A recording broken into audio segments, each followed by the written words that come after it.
Mesdames, Messieurs, merci d'accueillir avec moi Marie-Dominique, procureure au milieu de son exposition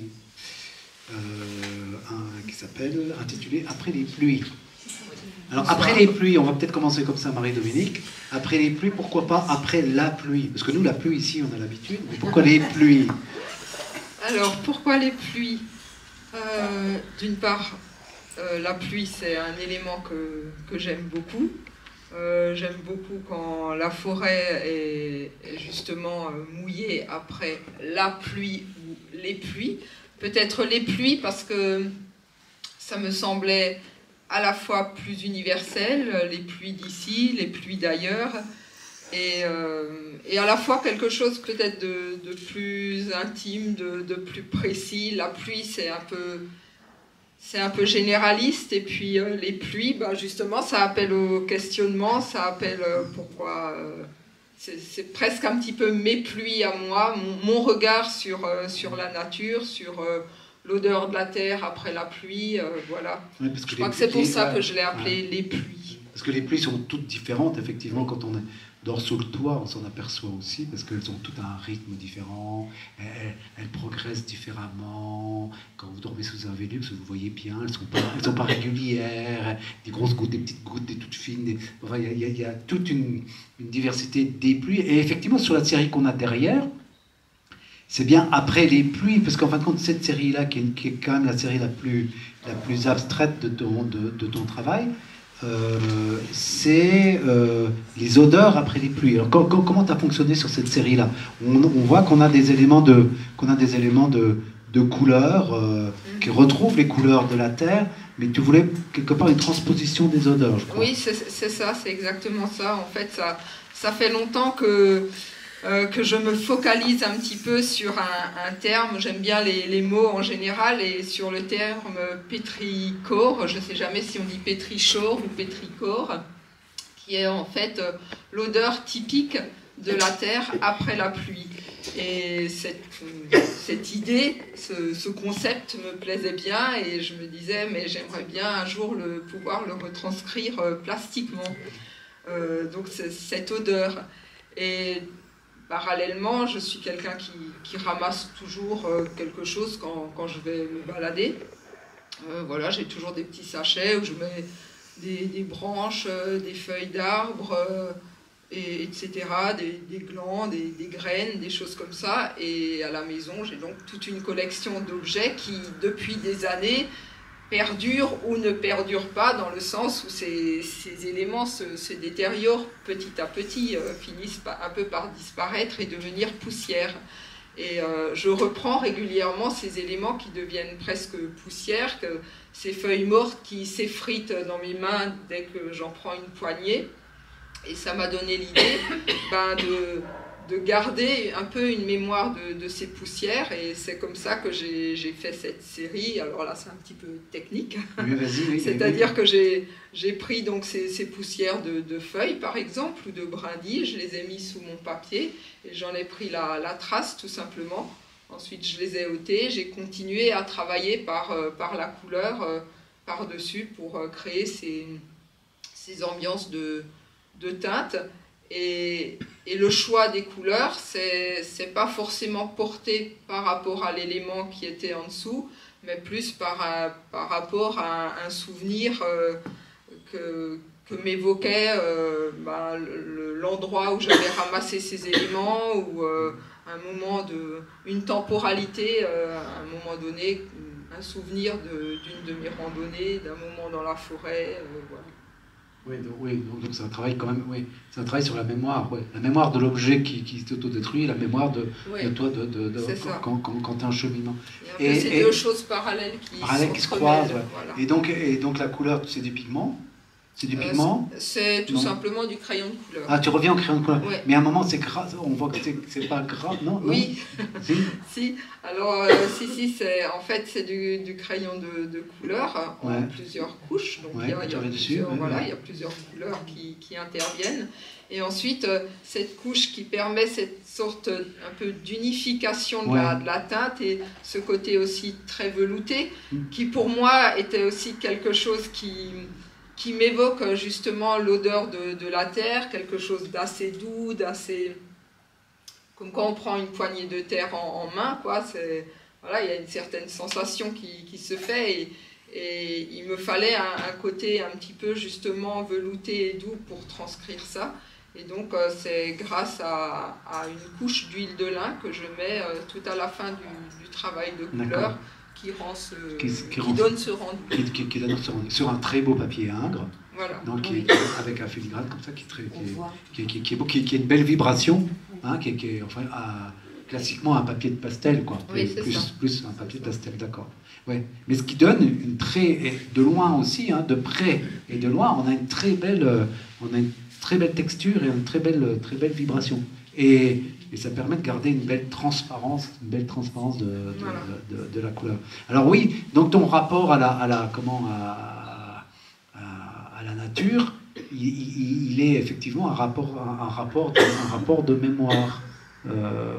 Tu travailles jamais directement dans la nature. Non, tu prélèves les éléments, voilà. Et donc c'est un rapport de mémoire et un rapport de ton cheminement à ce moment-là, ouais. et de tout ce qui s'est passé, quoi. Voilà. Alors quand je pars en randonnée, j'ai très souvent un carnet de croquis sur moi ou un petit carnet où soit je note. Je pense que je note presque davantage que je ne dessine. De temps en temps, je prends un petit croquis où je vais faire une esquisse d'une branche, d'une feuille, d'un mouvement, mais le plus souvent, c'est plutôt des notes que je prends. D'ailleurs, pendant très longtemps, dans mes dessins, là un petit peu moins, mais pendant très longtemps, dans mes dessins, il y avait toujours des écritures, parce que souvent, je notais la couleur de l'élément que je dessinais, que j'esquissais, ou en tout cas dont je prenais une note. Et quand je retravaillais le dessin à la maison, enfin, ou quand je dessinais l'élément à la maison, je renotais souvent à côté mes petites annotations rouge profond, vert un peu jaunâtre, voilà. Je donnais les indications directement sur le dessin. Ouais, parce que je pense quand même, dans le rapport à la nature, je pensais un petit peu, c'était aussi par rapport à la couleur et tout ça, je pensais un peu à Cézanne aussi, quand même qui a un rapport à la nature assez particulier, mais qui a d'abord un rapport de vision en direct, si tu veux. Quand Cézanne fait 65 fois la montagne Sainte-Victoire, tu vois, mais elle fait quand même 65 fois, quoi. Et donc, où tout doucement, il essaie sur ce même thématique, d'approfondir par le regard, et puis d'essayer de résoudre cette problématique de l'œil et la transposition à la main, quoi. Donc là, toi, en ramenant et en attendant sur la mémoire, tu arrives à résoudre ça d'une autre manière, parce que tu es sur la sensation, tu restes dans la sensation pendant la promenade, et seulement après, en atelier, tu reviens sur ces sensations, et avec des éléments que tu as glanés par-ci, par-là. Oui, c'est ça, c'est vraiment ce travail de mémoire, et l'idée que j'en garde, et c'est aussi pour ça que l'image, elle est quelque part, par justement l'huile de lin, est un peu floutée. C'est en fait garder quelque chose d'un petit peu flou. Oui, oui, c'est ça. Voilà. C'est-à-dire que oui, ça permet, c'est-à-dire que tu veux pas, oui, ça permet ce qui se passe quand même quand on se promène. Je sais pas, quand tu marches, on est quand même presque dans un état de méditation quelque part quand on marche par rapport au paysage, parce que le regard ne fonctionne pas de la même manière que quand on est dans une salle. On a déjà une perspective qui est beaucoup plus profonde, et donc on peut être dans une espèce de méditation du regard et laisser les éléments venir comme ça, imprégner tout doucement la rétine, et être dans cette respiration-là. Et quand je marche, c'est souvent d'ailleurs quelque chose que je fais presque naturellement. Ça m'arrive souvent, alors peut-être ça arrive à tout le monde, enfin tout le monde le fait, mais je plisse assez souvent les yeux pour justement garder une espèce de flou. C'est pas parce que tu es myope. Non, c'est pas parce que je suis myope. Pour voir qu'est-ce qui reste en fait quand on plisse un peu les yeux, quand on regarde pas de manière trop précise le paysage ou un élément. Oui. Donc oui, ça permet de voir simplement les lignes et Voilà, d'être dans une atmosphère. On est vraiment dans une atmosphère. Alors, sur les autres travaux, tu as les autres travaux. Alors là, on est pour le coup plus précis. Plus précis, et on se rapproche en tout cas sur les les deux travaux de chaque côté de du grand dessin. Là. Oui. Donc on se rapproche plus du monde naturel qui est à nos pieds, quoi. Oui, c'est ça. Donc là, en fait, même si mes compositions paraissent souvent relativement abstraites, il faut toujours que je parte de quelque chose de très concret. Ça va être soit une photo que j'ai prise dans la nature, soit ça va être un élément végétal, par exemple. Là, en l'occurrence, ce sont des lentilles d'eau. Donc j'en avais récupéré quelques-unes qui étaient sur ma table, et puis j'ai commencé à dessiner ces lentilles d'eau qui est quand même une forme très répétitive, qui n'a pas de racines, et qui donc se multiplie, qui colonise un espace aquatique. C'est souvent des eaux assez stagnantes, et la lentille d'eau est aussi un indicateur d'une eau plutôt pure et plutôt bonne en dessous, quoi. Et donc cet élément m'intéressait du fait de sa multiplicité, parce que j'aime bien répéter un motif. Donc je commence par le dessiner jusqu'à... Voilà, alors, parfois je ne commence pas tout de suite sur le format que je veux remplir. Je fais parfois déjà quelques essais pour voir comment je vais multiplier et répéter cet élément pour que ça devienne en fait une écriture un peu automatique. Et ensuite, cette écriture automatique, c'est pas mal parce que ça me permet d'avoir l'esprit qui divague vers autre chose. Lentille après lentille. Voilà, de déjà réfléchir à soit être vraiment dans le dessin et à réfléchir comment je vais cheminer dans ma composition, parce que rien n'est préétabli à l'avance, ou alors plutôt à ce que je vais déjà anticiper peut-être le dessin d'après ou la composition suivante, etc. Mais souvent j'ai fait plusieurs dessins qui étaient un petit peu sur ce même principe, et souvent je commence plutôt par vraiment le centre de la composition, ou en tout cas de la feuille, et je pars vers les bords. Je commence rarement vers un côté et je remplis ensuite la surface. Je vais plutôt commencer par le milieu. Par le milieu. Et en jouant ensuite avec les pleins et les vides, parce que c'est ce qui m'intéresse aussi, justement, de soit saturer un espace, comme là, les compositions colorées du fond, qui sont plutôt le carré en lui-même est plutôt saturé, ou alors de jouer vraiment avec des vides et des pleins, des blancs, et puis des parties plus colorées, plus saturées. Voilà. Et là, tu travailles avec de l'encre. Là, j'ai travaillé avec de l'encre. Donc, chaque lentille est dessinée à la plume, et ensuite, au pinceau, je remplis les espaces avec de l'encre plus ou moins diluée, pour aussi jouer sur ces profondeurs, ces nuances de couleurs, qui est pourtant toujours la même couleur. Et tu reviens donc après avec un élément blanc, tu disais... Non, c'est le fond qui est blanchi. Voilà, le fond du papier est blanchi. Et tour, quoi. Voilà. Vraiment, okay. Et c'est ensuite c'est ça. Œuvre de patience, de grande patience. Voilà. Oui, c'est vrai que c'est plutôt une œuvre un peu méditative. Un peu méditative. Et donc, dans ton travail, est-ce que tu as toujours travaillé sur la nature, ou tu es venu tout doucement à travailler sur la nature? J'ai quand même plutôt toujours travaillé sur la nature. Enfin, quand je dis toujours, je vais plutôt revenir à mes années d'études. Oui, alors tes années d'études, c'est quoi? Oui, voilà, j'ai fait une école d'art, et je pense que dès la première année de mon école d'art, je me suis vite intéressée à l'espace naturel, aux éléments de la nature. Et bon, il y a quelque chose qui m'avait très marqué, et peut-être c'est ça qui a un petit peu incité ensuite mes aspirations plastiques et artistiques.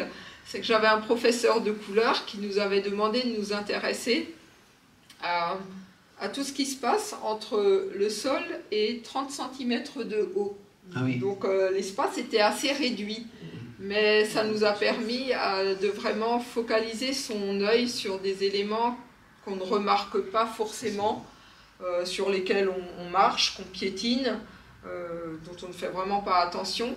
Et je crois que c'est à partir de ce moment-là que j'ai commencé à m'intéresser à des petites choses, à justement ce qui peut paraître un peu insignifiant pour monsieur ou madame tout le monde, dont je fais partie évidemment, mais voilà, c'est ces choses qui finalement sont un peu insignifiantes et que j'avais envie de mettre en évidence, et que d'ailleurs je continue toujours un peu de mettre en évidence, parce que ça m'est toujours un peu resté quoi, dans ce qui m'intéresse, dans les aspirations que j'ai, etc. Mais aussi, il y a aussi un rapport, est-ce qu'il n'y a pas, dans ce type de rapport, est-ce qu'il n'y a pas un rapport à l'enfance aussi, dans cette façon de fonctionner? Oui, et d'ailleurs, on le retrouvera, tu en parlais avec des exemples sympathiques, mais quand même, il y a un rapport à l'enfance, le fait, déjà le fait de ramasser des feuilles, de collectionner, quoi. Voilà. Oui, bah souvent, Ouais. Quand on est petit, on va ramasser des feuilles à l'automne, quelques champignons pour faire un joli dessin, une jolie composition, ramener tout ça à la maîtresse, voilà. Donc c'est vrai que c'est toujours quelque chose qui m'est un petit peu resté. J'ai toujours des choses dans mes poches, un peu comme les gamins qui se promènent et qui ramassent. Et je vais rebondir directement sur un petit peu ce rapport à l'enfance avec ce que tu disais, les dessins qui sont là, que j'ai appelés les dessins de feu, qui sont donc réalisés à l'encre sympathique. Pour ceux qui savent ce que c'est donc c'est le fait de dessiner ou d'écrire un message avec du jus de citron. Alors, on peut le faire avec du lait ou du jus de citron, enfin un élément plutôt acide. Et ensuite, quand on passe la feuille au-dessus d'une flamme, le dessin ou le message se révèle. Et donc c'est un jeu que je faisais très souvent avec mes sœurs quand j'étais petite. Voilà, on s'écrivait des messages codés et ensuite on les révélait au-dessus d'une bougie. Et finalement, ce principe-là est le même dans la première série dont j'ai parlé tout à l'heure. Oui. Là, on n'est pas avec le feu, mais on est avec le frottage, puisque je frotte un élément naturel, une feuille morte ou quelque chose. Et on est aussi dans ce rapport de, quand on est petit, de frotter par exemple une pièce de monnaie. Tout le monde a fait ça parce que c'est amusant, c'est drôle, on obtient tout de suite un dessin sans avoir besoin de savoir dessiner justement. Et oui, c'est une révélation, quoi. C'est ça, c'est une révélation. Mais c'est quand même, après en peinture, c'est comme Max Ernst, après, qui est l'homme du frottage. Du frottage, voilà. Surréaliste, et qui en révèle véritablement des matières. Et amène notre œil sur la matière. C'est quand même lui, l'artiste, qui à ce niveau-là fait. Et ce qui m'intéresse aussi, justement, dans ces procédés un petit peu connus de l'enfance, quoi, c'est d'utiliser justement des procédés simples, mais ensuite de les retravailler plastiquement pour que ça devienne quand même assez élaboré. Élaboré, mais plastiquement, avec une économie de moyens. Voilà, j'allais le rajouter. Avec une économie de moyens, je suis souvent dans des matériaux assez directs, comme le crayon, le pastel, le crayon de couleur, l'encre un peu, voilà, il y a aussi de l'encre, le fusain, que je fabrique moi-même en général. Ah oui, alors tu fabriques ton fusain toi-même? Oui. Ouais, j'ai vu dans l'expo de Malraux, là. De François Génaud, oui, justement, j'ai été très influencée par François Génaud. Et j'ai vu qu'il avait pris des écoles il avait pris des élèves de arts plastiques de Colmar, et qu'ils avaient refait pour faire les murs, donc ils avaient... C'est super parce qu'ils ont refait leurs fusains eux-mêmes, quoi. Ils ont refait leurs fusains dans la cour, près de l'espace Malraux, et avec les fusains qu'ils ont fait, ils ont dessiné sur les murs, quoi. Et toi, tu refais aussi tes Oui, j'en fais, là ça fait un petit moment que j'en ai pas fait, mais j'en fais régulièrement. Je trouve déjà que c'est intéressant de les faire soi-même. Et puis d'expérimenter, c'est vraiment de l'expérience. On ne va pas obtenir forcément les mêmes noirs, ou on ne maîtrise pas de la même façon le fusain que lorsqu'on l'achète dans le commerce, puisqu'il y a des fusains tendres, il y a des fusains plus durs.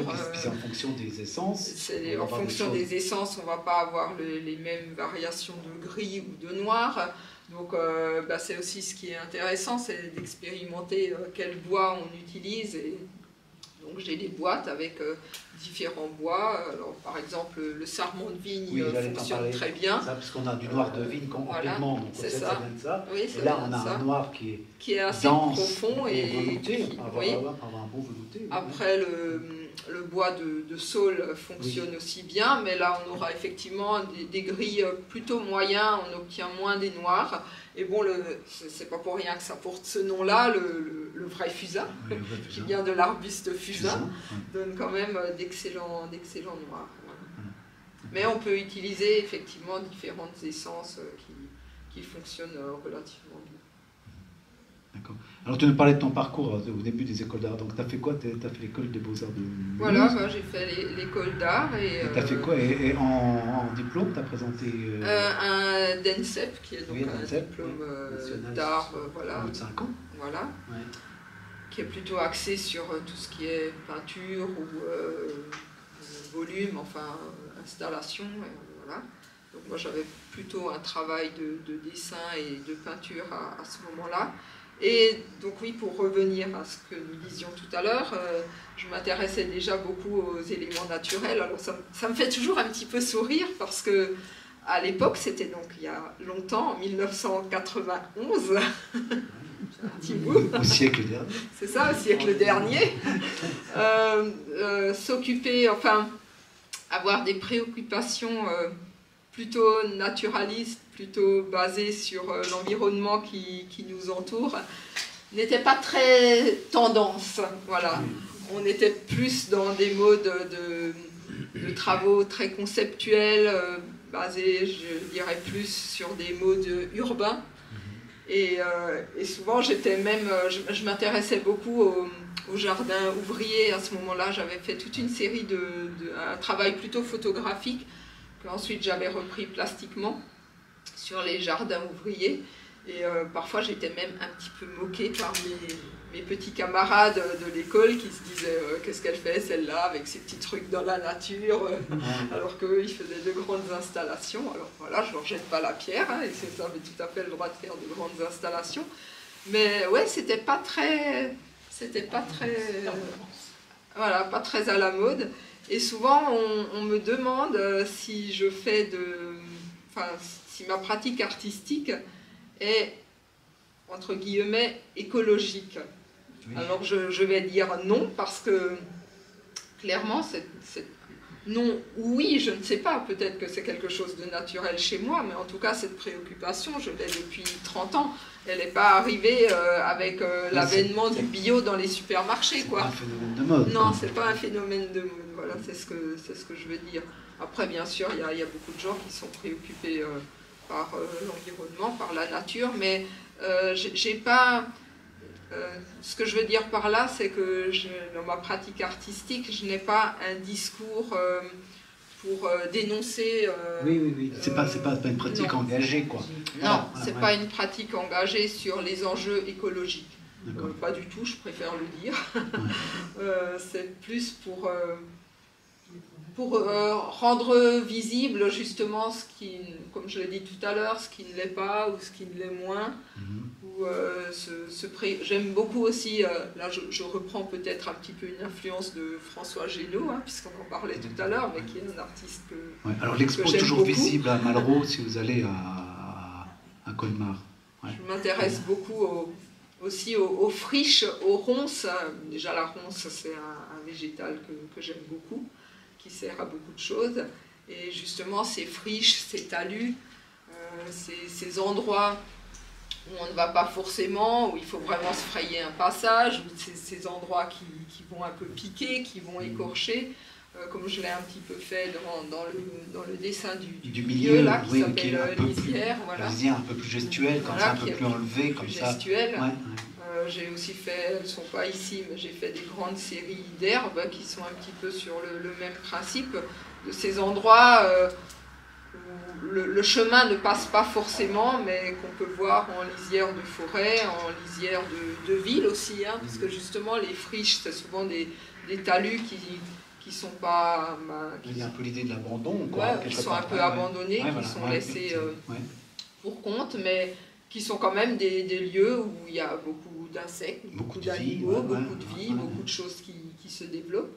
Donc c'est des choses intéressantes et ça m'intéresse aussi justement pour la gestuelle. Autant je peux être précise et travailler avec un pinceau à 3 poils sur des lentilles d'eau, et autant j'aime bien prendre mes fusains et mes pastels et être plus dans un rapport peut-être plus corporel avec le dessin. Oui, c'est une autre façon, un autre engagement. C'est une autre façon de voir les choses et puis d'appréhender aussi la surface. Ce sont des dessins comme ceux-ci ou les grands qui sont là, ce sont des dessins que je fais debout directement contre le mur. Et ce rapport un peu de griffonner, c'est aussi une manière d'essayer je sais pas comment dire, mais d'essayer d'appréhender, de percer peut-être le mystère justement de ces friches, de ces bois, de ces éléments entremêlés, parce que je passe des couches et des couches, et je griffonne, quoi. Voilà, je dis souvent que j'aime bien griffonner. Ouais, c'est ça. Ouais. Oui, c'est une action. Et griffer le papier, voilà. Oui, c'est un rapport aussi à la matière, au papier. Oui. Voilà. Et donc, je crois que dans ton parcours, en fin de compte, parce qu'on était sur le parcours, donc tu as fait un choix, quoi, à un moment. À un moment, tu as fait le choix t'as pas forcément fait le choix le choix artistique de faire que ça. T'as fait. Non. Tu peux en parler un peu de ce choix, parce que c'est intéressant de parler de ces choses. C'est un choix ou un non-choix? C'est toi qui vas nous le dire si c'est un choix ou un non-choix. Les deux, je pense. Voilà, clairement, du fait de mon éducation, même après une école d'art, il fallait trouver un travail. Voilà, il était hors de question. C'est par rapport à l'éducation. Oui, il était hors de question de travail pas faire l'artiste, un travail rentable. Oui, voilà, c'est ça. Il fallait trouver un travail rentable. Oui. Ma fille, tu as fait des études d'art pendant 5 ans, tu t'es bien amusé, maintenant, il faut peut-être aller travailler. D'accord. C'était un peu ça le discours chez moi. Ouais. Après, j'ai eu un père qui a laissé ses 3 filles faire les études qu'elles voulaient, il nous a laissé une grande liberté là-dedans, je l'en remercie. Mais après, il fallait travailler. D'accord.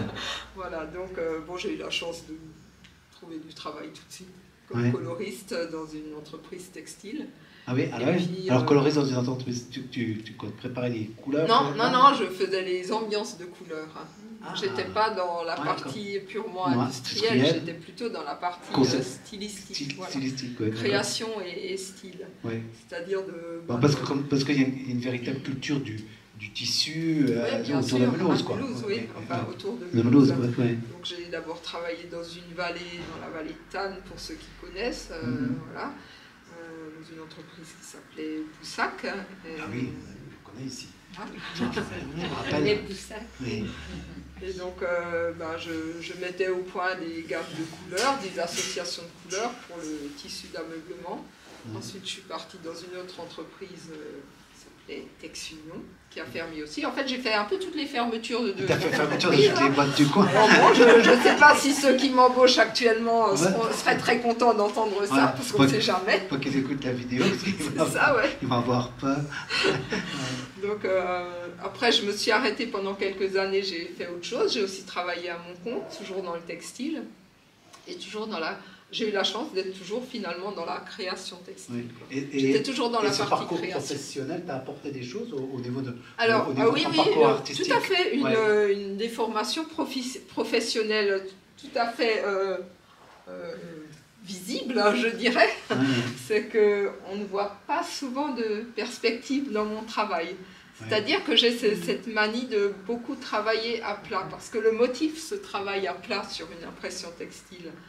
Et souvent, alors, il y a de la profondeur par la matière et la manière. C'est une perspective atmosphérique, mais pas par la ligne, quoi. Dont j'utilise le crayon, par exemple. Je pense assez de dessins là, mais il n'y a pas, comme tu dis, de perspective de la ligne avec différents plans. Et d'ailleurs, là, effectivement, là, on pourrait presque sentir des on pourrait presque avoir des éléments de tissage. On est Ouais, presque ouais. sur l'idée du tissage. Mhm. Et le tissage en lui-même, parce qu'il y a quand même beaucoup d'artistes aujourd'hui qui vont sur l'art textile. Ça, le fait de travailler en industrie, t'as pas donné envie d'utiliser ce matériau-là, d'aller... Non. Mais pas tellement, Pas non, tellement, non. c'est dommage parce que je serais vraiment à la base du matériau. Ça me reviendrait moins cher que d'acheter du papier, mais bon. Ouais, c'est ça, ouais. Mais non, finalement, non, je fais très peu de choses avec du fil. Ouais. Ça m'arrive de... Comme je fais de la teinture végétale chez moi, pour moi, dans ma cuisine, hein, à titre expérimental, ça m'arrive d'ensuite faire intervenir du fil dessus en rebrodant certains éléments, ou aussi c'est souvent des éléments végétaux, ça va être des aiguilles de sapin, des choses comme ça que je rebrode par-dessus. Mais pour l'instant, je les ai peu ou pas exposés. Et en fait, je crois que depuis une trentaine d'années, j'ai toujours un petit peu eu cette volonté de faire une coupure entre mon travail qui me permet de vivre, de remplir mon frigidaire, et mon travail artistique.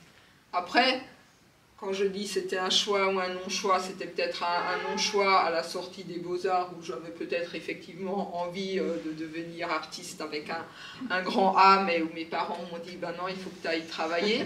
Mais finalement, c'est aussi devenu année après année un choix parce que finalement j'ai la liberté de dessiner et de faire ce que je veux. Et dans mon travail personnel, dans mon travail artistique personnel, parce qu'au travail en industrie, j'ai la chance de faire quand même un travail plus ou moins créatif, alors pas tous les jours, hein, on a aussi des contraintes, voilà, comme tout le monde, mais d'être quand même aussi dans une partie créative, où là je réponds à un cahier des charges, où là je dois répondre à une demande de clients précise, donc je vais dessiner des fleurs, des coquelicots, du mimosa, tout ce que vous voulez. Et par ailleurs, quand je rentre chez moi le soir ou le week-end, je peux dessiner vraiment les choses qui m'animent, moi, voilà, sans répondre à une commande, sans répondre à une galerie ou à quelqu'un qui va me dire bon bah là il faut que tu me fasses 10 paysages parce que ça marche bien, alors tu me fais 10 petits paysages 21-29 par exemple. Et quelque part pour moi c'est quand même une grande liberté. Parce que j'ai une contrainte au travail, comme chacun, dans n'importe quel métier, mais j'ai une liberté qui me permet de vous présenter ça d'autre part. Oui, et puis de vraiment nous proposer ton rapport, là tu travailles sur le plan, ton véritable rapport à la plante, la myrtille, voilà. Et autant j'aime dessiner des fleurs très réaliste, très naturaliste. T'es capable de les faire très réaliste pour que tu t'en voilà, dans le cadre de mon travail, ou parfois je le fais aussi chez moi pour voir certaines choses, hein, si j'arrive encore bien à dessiner. Oui, c'est ça. Les chèvres, par exemple. Ah, des chèvres. J'ai élevé des chèvres, alors parfois, par mémoire, je me dis est-ce que je sais encore dessiner une chèvre? C'est un exercice, c'est mes gammes du matin. Oui, des chefs de tranche. Le matin, avant d'aller au travail, je prends un crayon et puis je dessine quelque chose pour voir si je suis encore dessiné. Alors le dessin, alors justement, parce que tu parles vraiment du dessin, et c'est véritablement l'outil de base. Oui, c'est mon outil de base. Et ça, je dois dire, ça vient aussi de l'enfance. Et depuis que je suis petite, je crois que j'ai toujours dit à mes parents moi, je veux être dessinatrice. Bon, sinon, j'aurais bien aimé faire les Jeux Olympiques, mais bon, voilà. J'ai choisi le crayon. C'est ça, j'ai choisi le crayon. Voilà. Mais j'aurais bien aimé être championne du monde d'athlétisme. Ça m'aurait plu comme ça. Ah, ça t'aurait plu comme ça. Du monde. Oui, parce que le dessin, il y a un retour quand même au dessin aujourd'hui. On voit quand même. C'est-à-dire qu'on a de nouveau, quand je dis un retour, on a une lecture du public, des galeries, tout ça, sur le dessin. Une lecture qu'on n'avait pas avant parce que, pardon, il y a encore quelques années, ça pouvait apparaître comme, entre guillemets, ringard. Enfin, dans ton époque aussi. Oui, tout à fait. Alors là, c'était assez ringard, oui. Oui, assez ringard, alors que même pour installer, pour faire des choses, il faut bien passer par le dessin. C'est quand même c'est quand même un vecteur qui est quand même essentiel, parce que c'est un vecteur qui transpose des sensations quand même à travers le corps pour et ça permet de comment de et puis ça pose aussi vraiment l'idée, quoi. Oui, oui, c'est ça, oui. Parce que faire des installations, etc., c'est bien, mais à un moment donné, si on ne pose pas l'idée, ça reste vraiment que dans le concept, quoi, oui, ou que dans le texte écrit. Et parfois, je trouve que c'est dommage parce que ça enlève un rapport visuel et même, je trouve, sensoriel avec le papier, avec ce qui est dessus, en fait, avec ce qui est esquissé dessus. Enfin, pour moi, le dessin, ouais, c'est assez élémentaire, et puis c'est tellement direct, quoi. Il suffit d'avoir une feuille et un crayon, et puis oui, donc alors on revient à l'histoire, quelque chose. L'histoire de l'économie de moyens, effectivement, voilà, avec très peu de choses, oui, un graphite, un fusain, voilà. Je suis quelqu'un qui marche beaucoup, qui va souvent faire de la marche itinérante, bivouaquer, etc. Mais alors, même si je le sors pas, je pars pas si j'ai pas mon carnet et 3 crayons sur moi, quoi. Et même si tu ne dessines pas. Même si je dessine pas, ça me rassure. Ça te rassure, d'accord. Voilà, c'est mon doudou. C'est ton doudou. Mon carnet avec mon crayon. Et ton crayon, voilà. D'accord. Voilà. Ouais. Et donc, et comment tu envisages après par rapport à ça, comment tu envisages la suite effectivement de ce travail-là? Est-ce que tu envisages des développements par rapport à ça? Parce que souvent quand on fait des séries, et là des belles séries qui sont en plus installées, donc ça te donne aussi, je pense, des envies de développement. Est-ce que tu as déjà un peu des pistes comme ça? Alors, par exemple, alors j'en ai plusieurs. Hein. Oui, une de mes pistes, parce que la série au fond est quand même une de mes dernières séries. Les dessins des lentilles d'eau et les deux là sont un petit peu plus anciens. Les séries les plus récentes sont justement ces carrés colorés à l'arrière et puis les dessins de feu.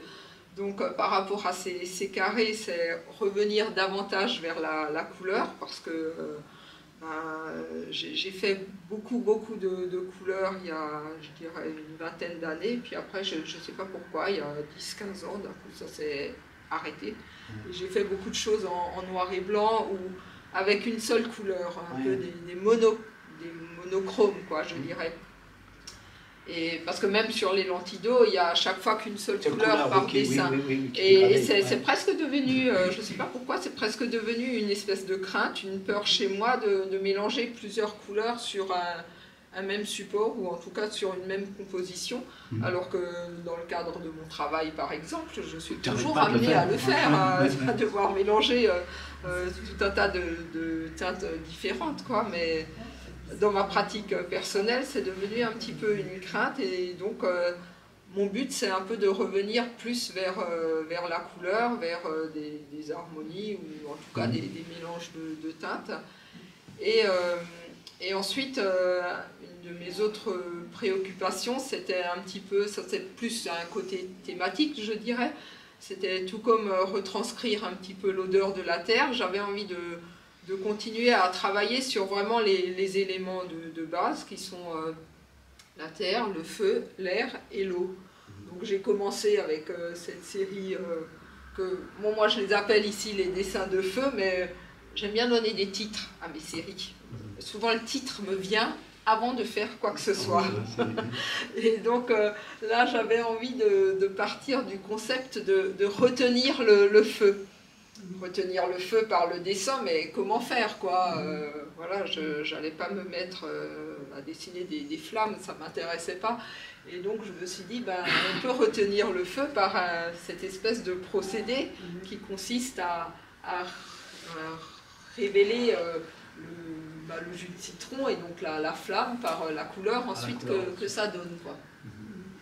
Ensuite, c'est vrai que j'ai joué un petit peu en mélangeant des parties, alors pas sur celui-ci, mais sur celui-ci ou sur celui-ci, des parties à l'encre ou crayonnées, mais qui sont quasiment de la même couleur que la révélation au feu, pour un petit peu brouiller les pistes, brouiller le regard et jouer sur la couleur, mais ça reste de nouveau monochrome. Oui, c'est ça.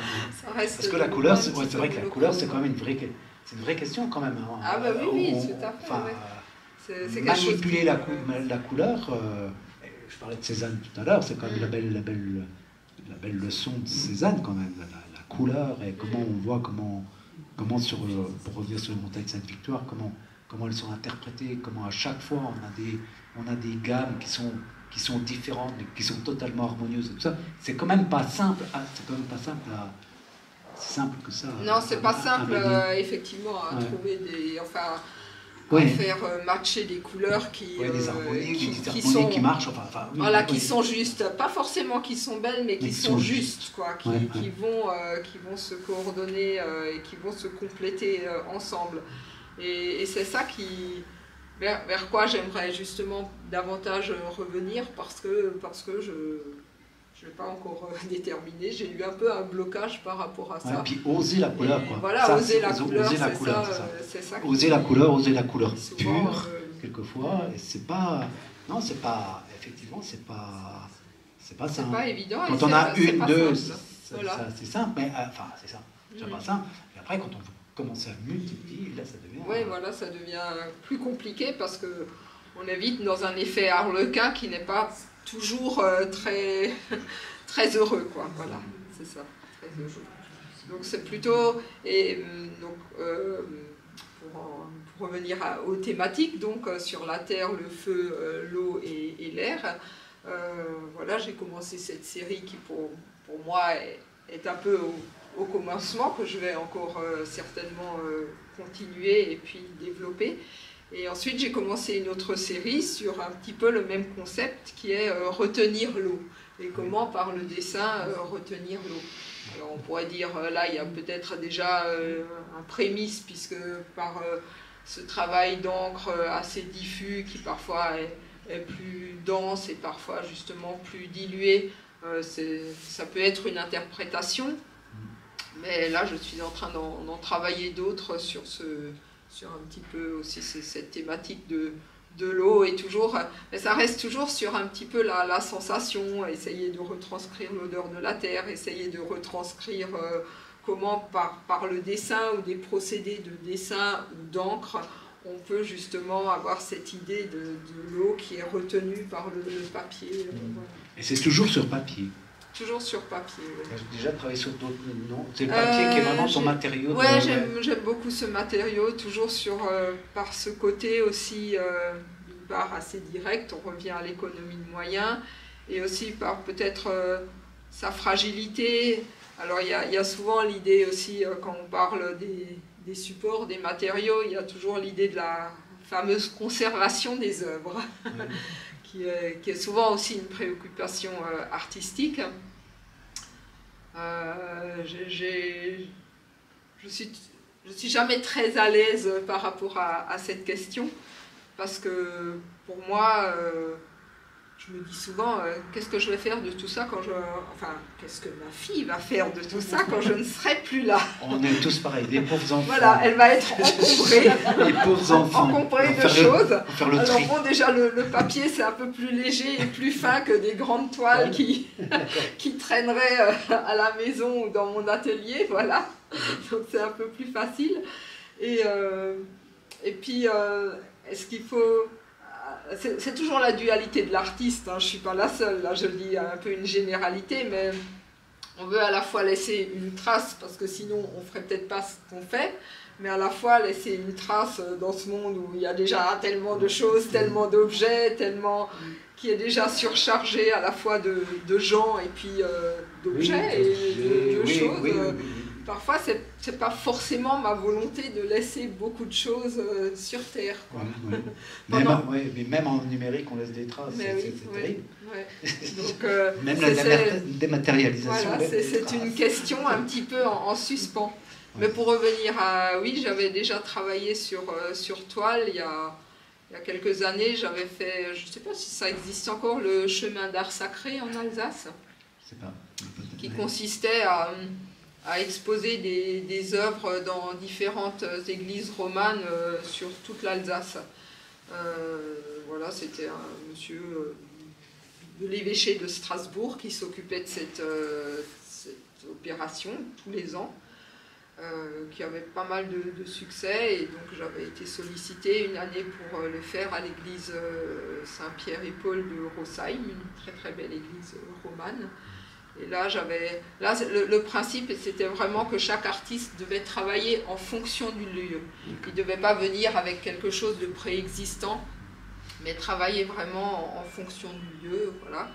Et donc j'avais proposé 12 toiles qui faisaient 2 mètres 10 de long sur 90 de haut, donc c'était plutôt des formats paysages assez longs, et qui formaient comme une ligne d'horizon tout autour du cœur en fait. Voilà, j'avais travaillé sur la thématique des cairns, et là j'avais travaillé sur toile, en acrylique sur toile. Mais j'avoue que c'est pas mon support de prédilection. Alors les choix des papiers. Donc Alors j'aime beaucoup le papier Ingres du fait de sa légèreté, de un peu sa transparence, sa finesse, et puis son côté berger de la matière, enfin de la feuille en elle-même. Et ensuite, je peux tout à fait travailler sur des papiers un petit peu épais comme ceux-là, qui sont des papiers, des velins d'Arche, voilà, qui sont un petit peu épais et qui permettent de ne pas trop se gondoler, parce que finalement, quand on révèle l'écriture, enfin le dessin du jus de citron par la flamme, c'est un petit peu comme l'eau, hein, ça finit par gondoler. Donc certains ensuite que j'ai retravaillés à l'encre, je les ai retendus, voilà, etc. Mais après, par exemple, il y a certains dessins qui sont vraiment sur des feuilles de papier recyclé ou de papier de croquis qui n'ont aucune valeur marchande, je dirais, parce qu'ils ont de la valeur pour moi, mais ils n'ont pas de valeur marchande, et à la limite, je suis beaucoup plus à l'aise sur un papier qui va être un peu recyclé, qui n'a pas une grande valeur, parce que je ne vais pas avoir peur de la page blanche, plutôt que sur des papiers parfois trop précieux. Mais surtout que le prix du papier est quand même pas mal monté. Il y a quand même un certain coût. Et par exemple, les lentilles d'eau, ça c'est du papier que j'ai récupéré dans mon entreprise, que j'ai blanchi. Il y a souvent aussi dans le coin, là on ne les voit pas d'ici, mais il y a aussi des compositions qui ont été faites sur du papier journal. Donc j'aime bien aussi travailler sur le papier journal, parce que déjà ça donne une matière par le fond. Alors c'est vrai que moi je ne travaille pas dans la perspective, mais il y a quand même une profondeur avec ces écritures. Je blanchis le papier, mais je laisse volontairement des mots ou les caractères imprimés apparaître, donc ce qui donne une structure au fond, et ensuite je vais retravailler par-dessus. Voilà. Pour quand même, pour donner une certaine matière. Après, parfois je laisse, dans certains dessins, je laisse apparaître volontairement un mot qui me parle, ou qui a un lien avec la composition que je place dessus, apparaître de manière plus évidente que le reste du papier qui est davantage blanchi. Alors je peux peut-être maintenant passer la parole au public, s'il y a des questions au public. Moi je voulais savoir si parfois, parce que vous parliez beaucoup des sensations, de l'odeur, notamment de l'odeur en fait, de l'odeur de la terre, de l'odeur des pluies différentes. Et comment ça s'appelle? C'est kinesthésie, non? C'est autre chose. Comment ça s'appelle quand on... Parce que tous les bébés, enfin tous les quand on est tout petit, on a tous ça, et ça s'évanouit avec le temps. Il y a juste Olivier Messiaen qui l'avait encore, c'est-à-dire que quand il entendait une note de musique, il voyait tout de suite une couleur ou une odeur. J'ai le nom au bout de la langue, mais je ne sais plus. Bon, bref. Et en fait, je voulais vous demander ça. Je voulais vous demander si parfois, finalement, dans votre atelier, est-ce que tout d'un coup, comme ça, il y a, parce que c'est aussi la mémoire, est-ce que tout d'un coup, comme ça, parfois, il y a une odeur qui vient, en fait, comme ça, subitement? Ouais, ça m'arrive, surtout par rapport à quelque chose de précis auquel je pense, mais oui, ça. Après, je ne sais pas si c'est exceptionnel ou si c'est... J'arrive pas à le déterminer, mais oui, ça m'arrive d'avoir comme ça, tout à coup, une odeur qui me vient parce que soit je vois un dessin que j'ai fait il y a X temps par le passé, ou parce que... Peut-être une couleur moins, mais peut-être davantage un dessin, oui. Davantage des odeurs. Ouais, ou alors, mais ça je pense que ça arrive à tout le monde, une odeur flotte dans l'air et tout de suite vous voyez une image devant vous parce qu'elle vous rappelle quelque chose. Oui, ça c'est encore... ouais, ça c'est encore... Oui, parce que est-ce que dans la nature, les matières aussi te donnent... Rien que le fait d'être confronté, comme je dis, matières, ça peut être des matières, des atmosphères. Est-ce que ça, c'est des choses qui te donnent envie tout de suite de dessiner Ah oui, je vois de la mousse en forêt. Il y a quelque chose de direct, il y a quelque chose de direct, quoi. C'est ce qui se passe avec les lentilles aussi, quoi. Oui, c'est ça. Dès que je vois la mousse, souvent justement après une journée de pluie qui est encore très humide, très verte, avec cette atmosphère un peu brumeuse, tout de suite ça me stimule assez. D'ailleurs, en fait, c'est pour ça que je marche aussi beaucoup, c'est parce que toutes les idées me viennent quasiment. Oui, donc c'est un espèce de couple comme ça, qui s'auto-alimente, je vais dire, hein, entre le retour atelier, repartir à la marche, c'était donc une espèce de continuum comme ça qui fait que... Quand j'ai pas d'idée ou quand je suis sur ma table en train de me dire qu'est-ce que je pourrais faire aujourd'hui, il vaut mieux que j'aille faire un tour. Et puis là, ça sera plus efficace que de rester... de rester dans ton atelier à mouliner de l'acrylique ou du papier. Exactement, oui. Exactement. Voilà, on a chacun ses petites, effectivement, ces petites façons d'aborder les choses. Mais il reste que la nature ou l'élément naturel est quand même fondamental, quoi. C'est vraiment, c'est ça. Peu cet ancrage sur la terre, en fait, quand même assez fondamental pour faire ton travail. Voilà. Est-ce qu'il y a d'autres questions? Non, je pense qu'on a fait quand même pas mal le tour. Donc, il ne me reste plus qu'à te remercier pour cette expo, pour l'accueil dans cette galerie. Cet entretien, voilà. Et puis, on te souhaite effectivement d'autres expos aussi ailleurs. Et puis, on sera curieux de voir la suite un peu de toutes ces séries et le développement. Mais je pense que tu nous enverras des petites images. Voilà. Oui. Merci. Mais en tout cas, merci pour ce travail.